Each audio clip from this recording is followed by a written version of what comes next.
You can incubate a lot of either negative things or positive things in sleep.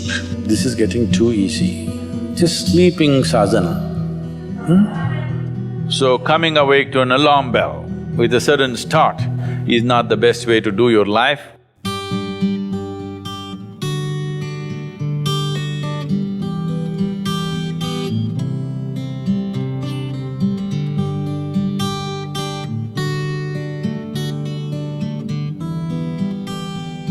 How many of you find that one day morning when you get up without any reason, you're just feeling ugly for no reason? If it is happening even at least 2-3 times a year, if it is, then you must do certain things before you go to bed. It's very, very important.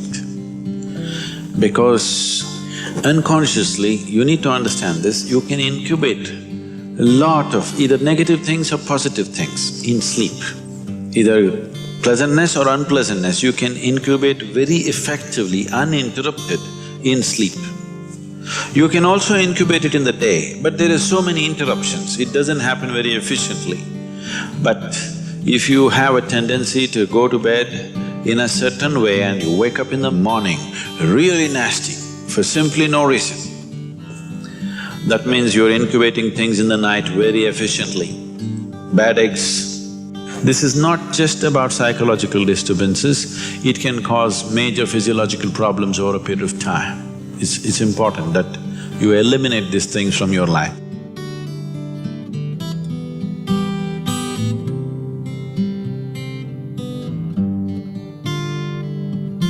So, before you go to bed in the night, there are certain things that you need to take care of. It's best if you're eating meat and other kinds of meals, you eat at least 3 to 4 hours before you go to bed. The digestion is over. Before going to bed, drink a certain amount of water and go to bed. You will see it gets taken care of just like this. One simple thing can be just a shower. Always to shower before go to bed, it'll make a lot of difference. In this weather, maybe cold showers are difficult, so you go for lukewarm showers, don't go for hot showers in the night. Go for lukewarm showers, it makes you alert. So you will think, oh, I cannot sleep. It doesn't matter, you will sleep 15-20 minutes or half an hour later, but you will sleep better because it will take away certain things. When you shower, it is not just the dirt on the skin that you're taking away.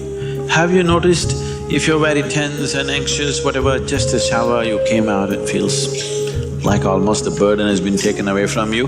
Have you not noticed this? So it's not just about washing the skin, a whole lot of things happen when water flows over your body. This shower is a very rudimentary buddhi shuddhi because over 70% of your body is actually water. If you run water over it, a certain purification happens, which is beyond cleaning the skin. One more thing if you want to do, you just light an organic oil lamp, a cotton wick, some oil, anything. What do you use here? Normal cooking oil. Linseed oil, rice bran oil or sesame oil, what do you have? Olive oil, fine. Any organic oil with a cotton wick, just burn one little lamp somewhere in the room where you sleep. You will see these things will completely disappear. If you can bring in a chant or there are nightly practices, yogic practices, before you go to bed, sit on your bed and do this practice. If you want to do Isha Kriya, it's available on the net. Generally, in India, they told you should not put your head to the north and sleep. You're aware of this? If you put your head to the north and sleep during the night when you're in horizontal positions, then slowly the blood will get pulled towards your brain. When there is too much circulation in the brain, you cannot sleep peacefully. If you have any kind of, inherently weak aspects in your brain, or if you're of old age, you could die in your sleep. One can have hemorrhage because extra blood is trying to enter the brain, where the blood vessels are hair-like. Something extra is being pushed because of the magnetic pull. When you're in a vertical position, this is not so. The moment you become horizontal, this pull on the head is so strong that slowly the blood tries to move towards the brain. So to avoid this is true only in the northern hemisphere. If you go to Australia, you should not put your head to the south. If you're in India, you should not put your head to the north. You can put it any other way, it's okay. Keep this in your mind, that you are truly a mortal, okay? Not in words, really, you could fall dead right now. You may be young, you may be old, it doesn't matter, you can fall dead right now. Yes or no? Before you go to bed, sit on your bed and think this is your deathbed. You have just 1 more minute to live. Just look back and see, what you have done today, is it worthwhile? Just do this one simple exercise. And you don't know when it really happens, whether you'll be sitting on your deathbed or lying in a hospital, all kinds of things sticking into you.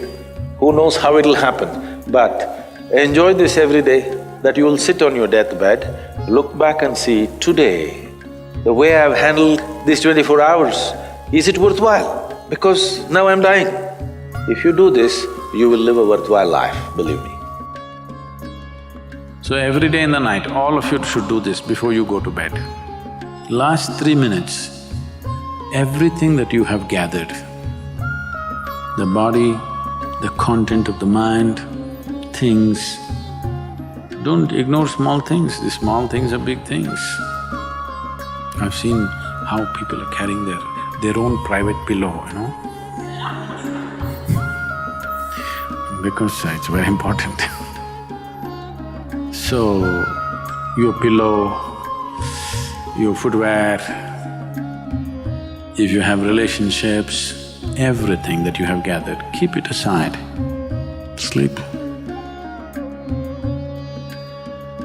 If you sleep in that condition, you will wake up with much more light, with much more energy, with much more possibilities than you have imagined possible. Just sleep as life, not as a man, not as a woman, not as this and that. Keep everything down, simply. See, this is getting too easy. Just sleeping sadhana. At least this you must do.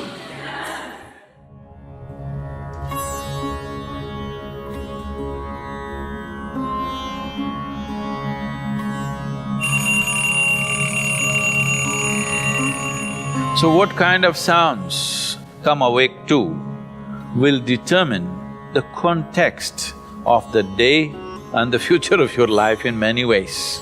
So coming awake to an alarm bell with a sudden start is not the best way to do your life. It is best that if you need a certain amount of sleep, if your body right now, because of the kind of food that you consume and the kind of thoughts and emotions that you process within yourself, accordingly you may… and the level of vibrance that you have managed within your body will determine how much sleep you need. Let us say you need let's say you need 8 or 12 hours of sleep. I was saying the wrong number Whatever amount of sleep you need, you know how much you need. So you go to bed early enough so that you come awake naturally. If you're coming awake naturally, and suppose you have a doubt whether you will come awake or not, if you have a certain chant, if you've identified one of the Vairagya chants, you can use it.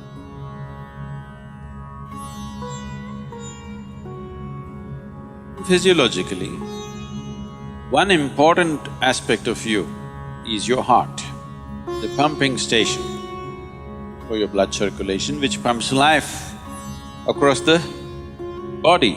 If this one thing doesn't happen, nothing happens. This starts from left side. So we told you, in India they have told you, when you wake up, you must roll to your right side and get up. Have they? Left side, if you roll and get up, bad things will happen to you. Did they tell you? Bad things are not about that.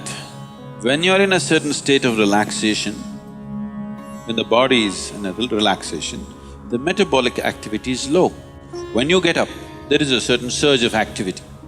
That's why they told you in India, see, all these things are built into your life which you're throwing away. The whole science of living has been built into your life. They told you in the morning before you wake up, you must rub your hands together and see like this, huh? Not see like this, you must place it upon your eyes. You do this, you will see God. It's not about seeing God. If you rub these two things together, all the nerve endings, there's a heavy concentration of nerve endings in your hands. If you do this, the system comes awake immediately. You're feeling asleep, you're feeling sleepy, just do this and see. Everything comes awake. So morning before you move your body, you get it awake first and then place it upon your eyes. Instantly a whole range of nerves connected with your eyes and the other aspect of your senses come awake. Before you move your body and your brain should be active. You shouldn't get up dumb, that's the idea. Understand? So you do that and then roll over to your right and get up. Today, if all of us go to bed, by tomorrow morning, nearly 250,000 people won't wake up. Natural death in the world. Suppose you wake up tomorrow, you guaranteed? Have you come with a guarantee card? No guarantee card. So suppose you wake up, let's say. Just do this much, I'm telling you, this is a simple first step to your spiritual process. Tomorrow morning, when you come awake, check, you really awake or you dead? If you're awake, it needs at least a little celebration. You don't have to get up and dance, at least you can smile, still on. 250,000 people died. They were like you and me, poof, they went off, isn't it? Wherever you look, they're not there. Here I am still, alive. One big smile, will you? I'm talking management, you know? Then if 250,000 people died, at least 3 to 5 million people lost somebody who's dear to them. You check those 3, 4, 5 people who matter to you, all of them alive today. One more big smile, hello? Will you or not? Alive. If suppose right now, we put a gun to your head, will you think it's a relief? No. You'll be terrorized, isn't it? So that's how precious it is to be alive, isn't it so? That's how precious it is for you to be alive. So tomorrow morning, 250,000 people died overnight, but you're still alive. Does it not at least deserve a big smile, I'm asking you? And all the people who matter to you are all alive today. One more big smile?